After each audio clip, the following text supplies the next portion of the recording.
talk about just how good a job Blue Beetle did in representing the Latino culture? Because this movie hits if you come from a Latino/Hispanic background, especially if you're Mexican. I mean, they did such a good job in representing the Mexican-American experience on the screen that I was brought to tears with so many of the subtleties in this movie. And I really just want to talk about all the details in full. But before we do get into that, I do want to mention that Blue Beetle would not be possible without the writers and actors who are currently striking. Shout out to Blue Beetle writer Gareth Denet Alcocer, who's looking good in that El Chapulín shirt. Click the link in my bio to learn more and see how you can help support. And there's definitely going to be spoilers for Blue Beetle, so if you do not want to be spoiled, make sure you drop a like, follow, but come back after because I want to hear your thoughts. First and foremost, I knew we were in for something special when I heard La Chona. Like, I was in that bitch like, ugh. We also get Bidi Bidi Bam Bam from Selena. Anything for Selena. My dog Chente even gets a shout. But apart from the literally fuego music choices, what they really nail is the family dynamic. I swear to God, I was watching my family up on that big screen. It was crazy. I can definitely speak from the Mexican experience, but I feel like every Latino/Hispanic family has this family. That annoying ass sibling who gets on our nerves but we can't help but love in the end. That crazy, goofy, funny Theo that we all love. Lovable and aggressively encouraging parents. One thing I will say is I do love how Jaime's dad is much more open with his emotions to his son, because if I'm being honest, that's something that's rare in a Latino household. Something that got a fist bump from me was when he tipped 25% at the restaurant. I was like, yes, that's my dad for real. Even when we're struggling, we always know that there's someone that's having it worse than us, and I love that. Only thing that was missing from Mama Reyes is she didn't throw a chancla in this movie.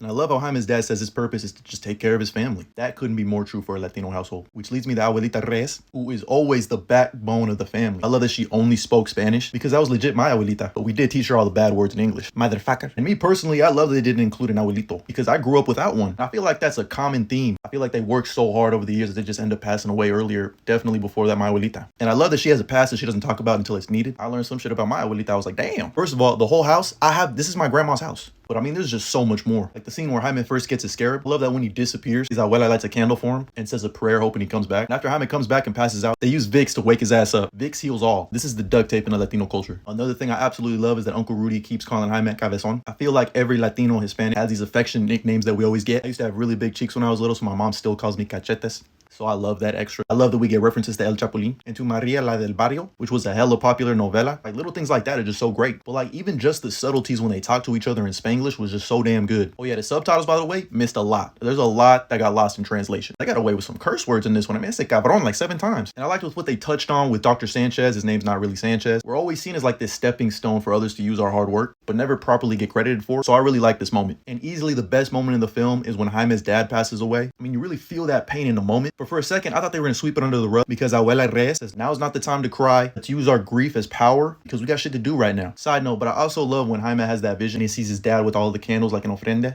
I honestly thought they were going to forget about that, but after all is said and done in the third act and the family is reunited, now we can cry. And they all embrace and cry. Oh my God, this is the best scene in the movie. And I was crying, bro. It was just so damn good. I feel like that's exactly how it is in real life. My girlfriend pointed this out, but when a family member passes away, you still have so much to worry about. You don't really have a chance to cry and sulk in the moment. You got work to do. You got a funeral to plan. It's not after the dust is settled and the work is done that you truly let that raw emotion out. And I love that scene for this. And look, I get it. The origin story is formulaic, but for us, that's why this movie means so much.